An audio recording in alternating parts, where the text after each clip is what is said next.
Okay, so my name is Min, like the minimum function. That's how people remember me. I also tell them to be informal, so when you use the minimum function, you don't add the word prof, you just say Min. Okay, so importantly, like Ivan introduced, I'm from the School of Computing. So we are responsible for some of the AI initiatives. And also very important, I think, to Prof. Tiki, he mentioned ethics, right? And I'm also the undergraduate vice dean. So ethics in the community of ACL, as what I've introduced, means making sure that we can use our technology in a way that benefits everyone. I think that's very important. Equity is a very large part of that. Okay, so you might be intrigued about what the title means, right? I mean, I challenged myself when I tried to give keynote talks to do a little bit more. So I have to apologize first to Austin, who I'm taking some artistic license to bend what I want. Because I think it's much more interesting to tell a story than to give you facts. So I'm going to make this a participation. Who has read the book, Pride and Prejudice? Hands up all the way in the air, please. Okay, so yeah, I actually not read the book. Okay, I had to go to ChatGPT, just like everyone else, right? But of course, I had to check my facts. I went to Wikipedia, but Wikipedia is not very authoritative. But I tried to compile my own version of Cliff Notes about what Pride and Prejudice is. Okay, so who can tell me what the story of Pride and Prejudice is about? I'm going to be like your annoying lecturer. He's going to sit here and wait until you say something. Sorry? Can I get a one-sentence answer? I think it's about the story of a lady who fall in love with a man, and then there is also different hierarchy in that year. Ah. In that era. Yes. So they need to break through that hierarchies and then to get together. But yeah. Okay, so I'm going to paraphrase for all of us, just in case you couldn't hear it. Basically, there is a love story, and there are some disparities that have to be overcome. And yes, it is a love story between a lady and a man. This lady's name is Elizabeth Bennet, and this man, his name is Mr. Darcy. Now, Mr. Darcy comes from a very wealthy family. He's very up and coming. He owns an entire estate in Elizabethan England. Okay, and just like this lady, your name again? Sushing said, there are lots of things to overcome in getting together and understanding each other. And that's why the book is called Pride and Prejudice. So who is pride? Who is prejudice? Let's look at pride first. Pride is Mr. Darcy, this gentleman who owns an estate. And this is a talk, not an English class, right? So what on earth does it have to do with physiology, education, and AI? Mr. Darcy is AI. If you look at all the grandiose, hyperbolic claims about what AI is doing, what those crazy people in the School of Computing are doing, they say things like this: DeepMind crushes tough math problems. Okay? AI research can now solve and create new drugs, right? And people are impressed. We are actually doing AI research using AI research. Scary, right? Yeah. I worry about that every day at night when I go to sleep. Okay? But it's also pride. I mean, if you look at the news, there's crazy amounts of valuation being out there. Just a couple of days ago, Meta offered $10 million as a joining bonus for a researcher. They haven't even written a single line of code. They're already offered that amount of money. So there's a huge hubris being created in the AI community. And, media is percolating that. What about prejudice? Okay. So I'm going to bend my analogy a little bit. And because keynotes are supposed to be a bit polemic, otherwise it's no fun, okay? Then I will say, when we think about physiological education, what's the prejudice that we might have, okay? I'm preaching to the choir here, so you are not in the audience that I'm targeting as prejudice. But many of us think about, what is this huge buzz with AI? We are not going to be able to teach the heart, that Prof. Hui said, of a student with facts, with hallucinations. That doesn't help, okay? In fact, you see lots of scholars out there, okay, in their respective fields, trying to understand how good is this stuff anyways, right?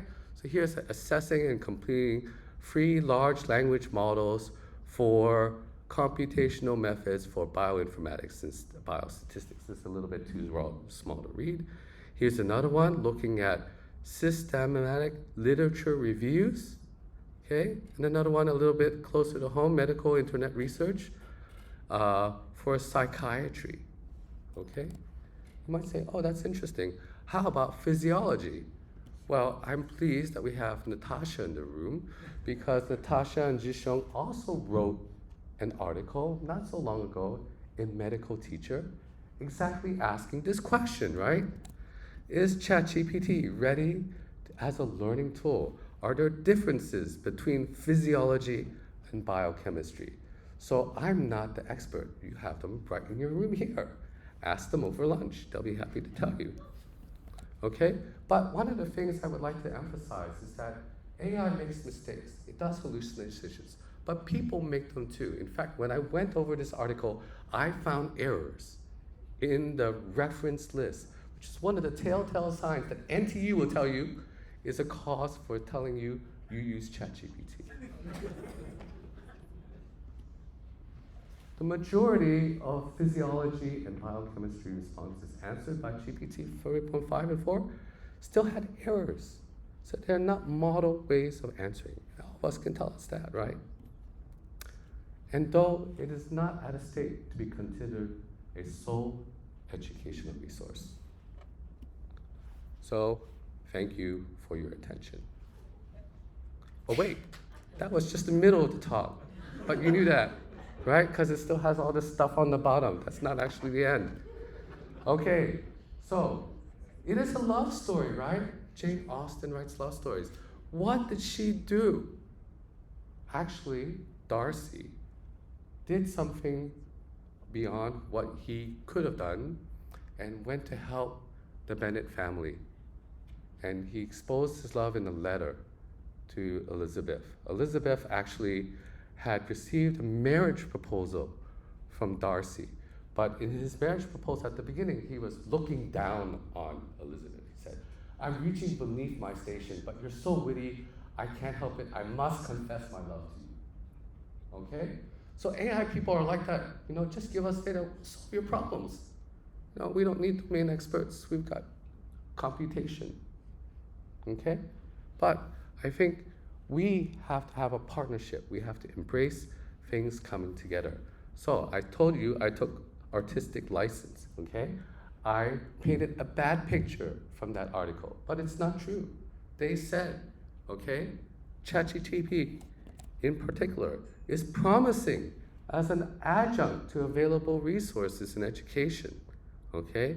In the context of changing facets of education and generative AIs, educators should be reevaluating the teaching and learning activities. And we need to gain practical experience on, very importantly, the strengths and the weakness, because we want to inculcate a skeptic learner who does not trust facts given by professors or AI. We have to ask questions. We have to observe it for ourselves, for us to believe. Otherwise, we cannot be sure.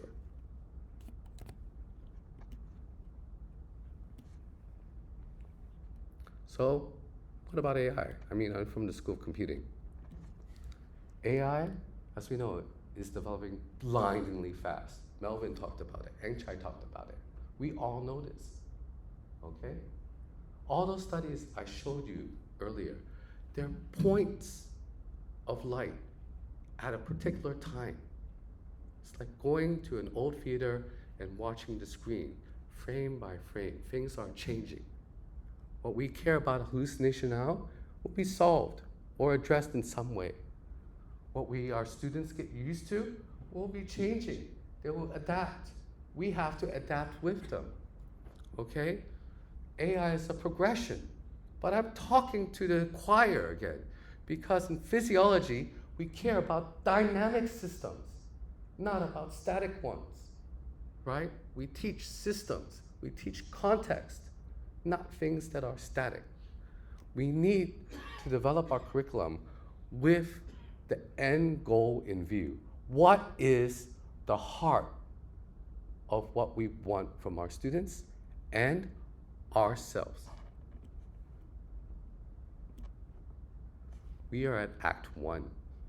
Where we go depends on everyone in this room and many people outside of this room. We don't have to get along. That is a possibility. It's the wrong way to go about it. But as Trump will tell you, we don't care sometimes.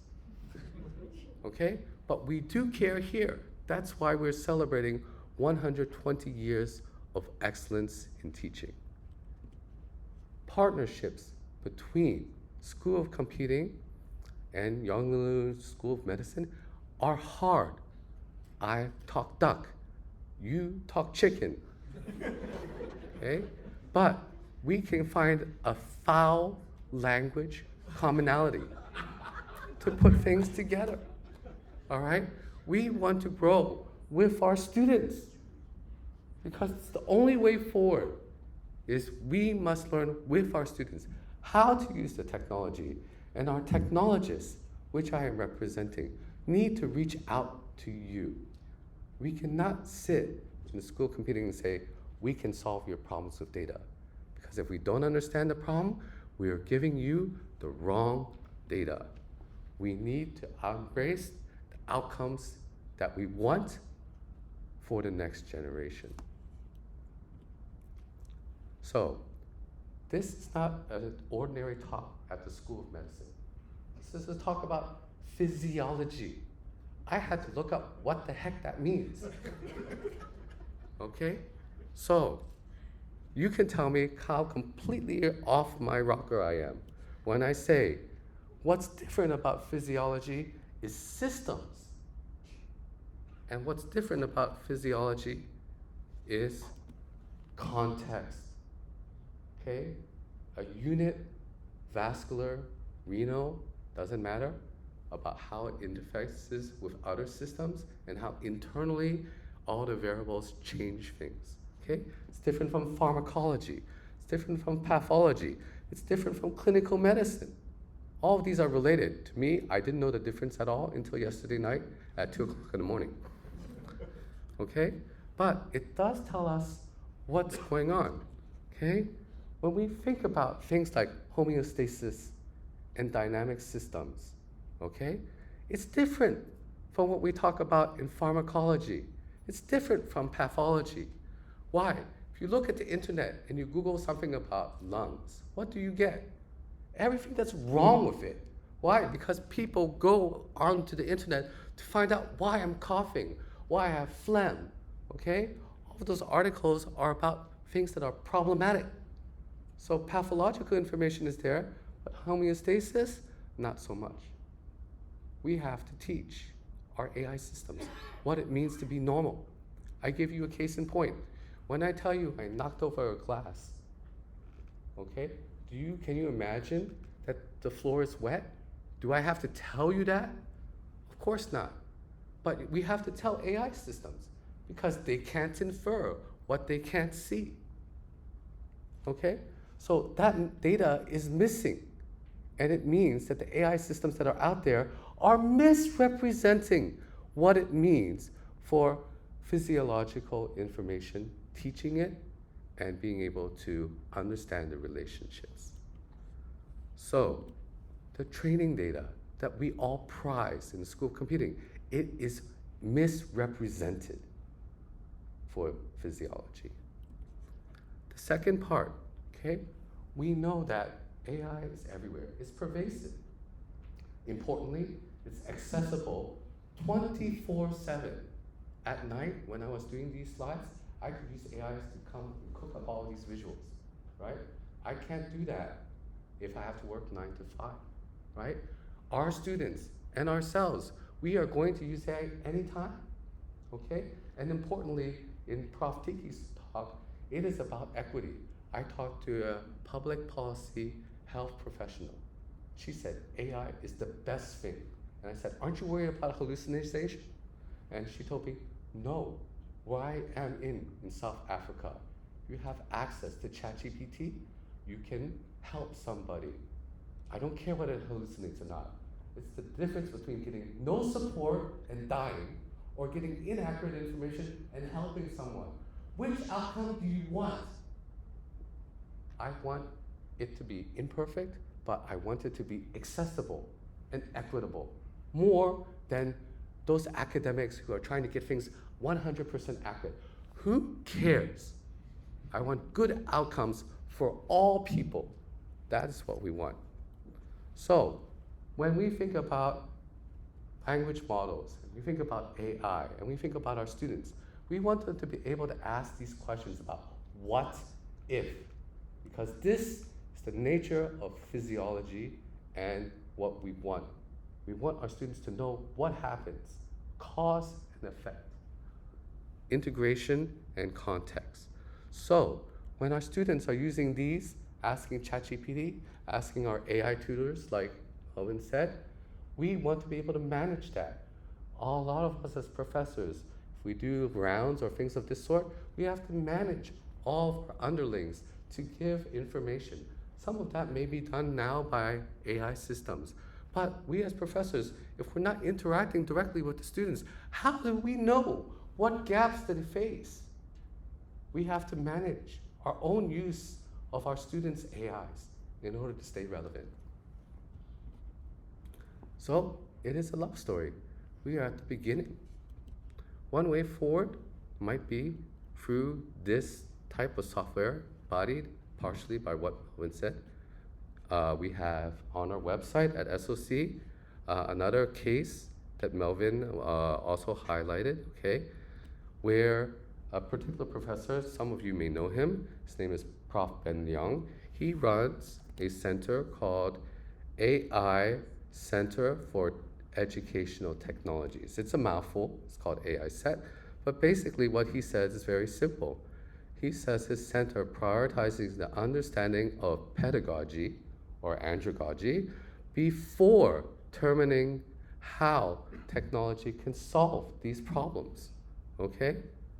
That is where we need to go. We need to put, just like Melvin said, X before AI.